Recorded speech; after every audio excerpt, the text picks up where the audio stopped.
Hey, we're live. Let's get that adjusted. The cuckoo clock's going off in the background. Must mean it's 11 a.m. Central if the cuckoo clock is going off. Hey, welcome. It's Friday, April 27th. We are live in Houston, Texas, and this is show number 10. So happy you're joining us. We're having great weather today. Yesterday was a little hot, but I think a front went through and the humidity went way down. That's when we have beautiful weather here in Houston, is when the humidity goes down. So hope you're having nice weather where you are too. Kristen's here, DJ's here. Glad you joined us. This is fun. Well, it's Friday. You know, yesterday I had to kind of scoot out early, it seemed, because I had that lunch meeting with my friend Cheryl, and that was a lot of fun. I had fried chicken.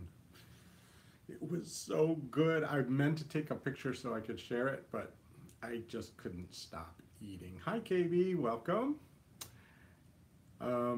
So, full of fried chicken. I did stop on the way home and get my truck washed like I was supposed to, because that was on my to-do list. However, the thing I had to not do is I was supposed to go get groceries for the weekend because it was Thursday and I didn't get a chance to do that. And I also didn't get my laundry done yesterday. So today is going to be a busy day because when I don't get my Thursday stuff done, I try to do it on top of my Friday stuff just so I can get it all done. It's rainy in Northeast Pennsylvania. Oh, DJ, rain is good though in the spring, right? April showers, May flowers, that whole thing, right? You gotta have the water. Some family of mine live in New Mexico, and they sent me a picture of the river that runs through their town, and it's almost dry because they didn't have enough snowpack up in the mountains of Colorado to fill the river this spring. So, you know, people that like to have gardens and flowers are rethinking that because there's not enough water. So today I have to catch up on my laundry, and I have a plumber coming. So I'm gonna have to grab lunch quick before the plumber gets here. And my house was built in 1938. So the plumbing is all underneath the house in a crawl space that's been there for 100 years. I don't know, I didn't do the math, but it's old. So this poor person, I just opened the crawl space door this morning for him and cleaned up all the doggy landmines that were nearby. He has to climb underneath the house. I feel so bad for him. If I were him, I would bring a robot to do this for me, but I'm not him. We'll see. He might. I've seen robots go under houses in the neighborhood before.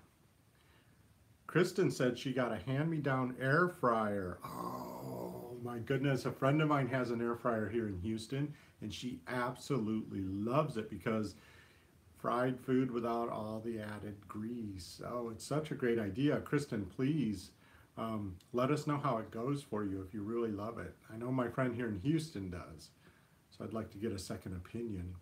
Angela's here. Hello, Angela. I just put your question from yesterday on my list of questions, so we'll be talking about that next week. Next, if you want to be, just remember, subscribe to the channel, and you have to ring that little notification bell if you want to be notified when I go live. Next week, I'm hoping over the weekend I can figure out how I can go live out in the backyard next to the pool. And the Labradors will be here, so they might make an appearance since I'll be water adjacent. You know how Labradors like the water. So today on my extra things to do is to wash the car. You know, it's this never-ending nightmare of dirty vehicles. I know, it's not a big problem. But so today I have to make time to go get the car washed because it is embarrassingly filthy too. It's gray and it's supposed to be black. So I'm going to go get the car washed after I eat lunch and get back to meet the plumber here. Because I'm going to have plumbers underneath the house, I thought it was best that I put Tamaya and Koyana, my Labradors, in daycare an extra day this week. I normally only do like Tuesday and Thursday just to run off some steam and socialize for them. But an extra day today because I think they would freak out if they heard people underneath the house and probably would try to dig through the wood floors. and we don't need them to damage the floor so the plumbers are fixing the pipes. That would not be good. So those are my to-dos today. Now, the question I was going to answer today is, oh, Angela says she loves my labs. Thank you, Angela. They're wonderful dogs. They're not very well trained. I mean, I take full responsibility for that. Walking them on a leash is, is like a... You ever see The Lion, the Witch, and the Wardrobe? And there's the White Witch in the final scene where they're going to have the big battle, and she's riding in her chariot with her big hair, and she's got two polar bears pulling the chariot. That's how I feel when I'm walking the dogs through the neighborhood, because they're not well trained, but they're sweet, and I love them to death. And they're Labradors. There's always time to train them in the future, right? So the question today comes from Elisa. I hope she's here. If not, if you know Elisa, let her know I answered her question. And her question was about growing orchids.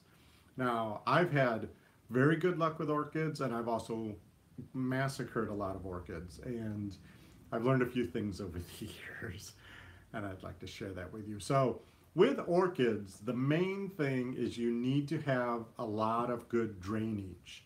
So if you have an orchid and maybe you're transplanting it, or you bought it at a store and it's not in a big enough container, so you want it in a pretty container, you need to go and get some orchid media, a bag of orchid mix, because dirt holds too much water and it's going to rot the roots. They need to be able to drain, and you need to be able to let them completely dry out before you water them. So if you go, you'll see the mix. It's got a lot of bark. It might have some lava rocks. It has lots of different things mixed in there, but it looks more like peat mossy, barky rocks than actual soil. But that's what you want to put your orchids in the pot, so they have the best drainage possible. Now, they need to dry out before you water them if you want them to really thrive and bloom well. So having them in that will help. Now, I learned a trick about watering the orchids that works really, really well. Instead of watering them, once a week I take an ice cube and I put it on top of the orchid mix next to the orchid, and that just melts slowly. And as it melts, it waters the orchid just enough without saturating it too much. So that's super easy, put it on your attack plan. Ice cubes on the orchids on Thursday, and your orchids should do really, really well. Now, the sun is really important because they need a lot of sun, but it should be indirect. And a good way to get indirect sun is to put them in an east or south window, because the sun's not as intense from that side of the house. So they'll get it maybe east sun or south sun, but you don't want west sun. That's way too harsh for an orchid. And of course, north tends to not be enough sun, because the sun rarely goes to the north of your house. I remember on the Newlywed Game once, they asked, where does the sun come up in your neighborhood? And sure enough, one of the spouses said, well, in our neighborhood, it comes up in the north. And everyone was like, because she was like, no, the house, it's turned different than mom and dad, so the sun comes up in the north. But anyway, so you need east or south sun. Now, another thing is, if you want your orchids to bloom, this is really, really important. The temperature at night, their ambient temperature, needs to drop 15 degrees. So if they're living in a place where the temperature is well controlled, like, your living room, let's say you have an air conditioner like I do, my temperature maintains usually. It doesn't fluctuate a lot. So if you want your orchids to bloom again, you have to make sure the temperature drops 15 degrees every single night, or they just won't produce blossoms. So I know that sounds tricky, but if you want your orchids to do well, figure out how to make that happen. And then also, orchids need humidity. And I know a lot of people will spritz their orchids, but I think that it gets them too wet. So what you can do is you can put the pot that the orchids are in, put them on a tray that's covered in pebbles, so that it's above the it's sitting on the pebbles, and then just keep water around the pebbles. And as that water evaporates, it will produce enough humidity for the orchids to absorb. I mean, you can spritz them and try to spritz them lightly. Give it a shot. It might work for you. So Captain Elisa, thank you for the orchid question. I hope that helped you have better luck with orchids. My favorite place to buy orchids, believe it or not, is Costco. They seem to be so inexpensive there, and they're big and beautiful, 3 or 4 of them in a pot for like $15 or $10, I don't remember. But that's where I like to get mine. So I hope that helps. So let's see who's here. Oh, Teresa showed up. Hi, Teresa. Well, you know, Teresa showed up late, but better late than never. I hope your boss doesn't catch you. Kristen says, OMG, that makes so much sense. Yeah, when you put them outside, they thrive because they can do you live in Florida, Kristen lives in Florida, you know, the temperature, humidity, all that, you know, people will just strap them to the sides of trees with just a little bit of media, and they do really well because that's the perfect atmosphere. So what we want to do is try to recreate that indoors, and oftentimes we treat them like you know, airplane plants or some of the lusher plants, and they don't like it. It's just too much. Cheryl's here. Hi, Cheryl. Oh, Teresa's sneaking. Boss is on his way. Okay, well, if you have to go away, Teresa, we all forgive you. We don't want you to get fired. But you can always watch the show later on. Yeah, remember, if you want to ask a question, I've answered Teresa's questions before, and Cheryl's, and Kristen's, and I'm about to answer Angela's. If you want to ask a question, even if you're watching this not live, please leave a comment and put your question in there, or your comment. I go back and I review all of them, and I'm keeping a list of the comments so that I can answer them all eventually. It's fun to do for me, trust me.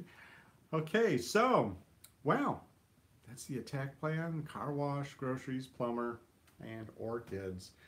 I actually have to scoot because I once again have another lunch, and I can't tell you how exciting that is because I work from home, and I have for many years, and any chance I have to interact with the 3D people, which is what I call everyone outside my studio, I take advantage of that. So I'm going to scoot off to lunch, and you know, keep in mind, just because you're in charge of your house does not mean you have to do everything.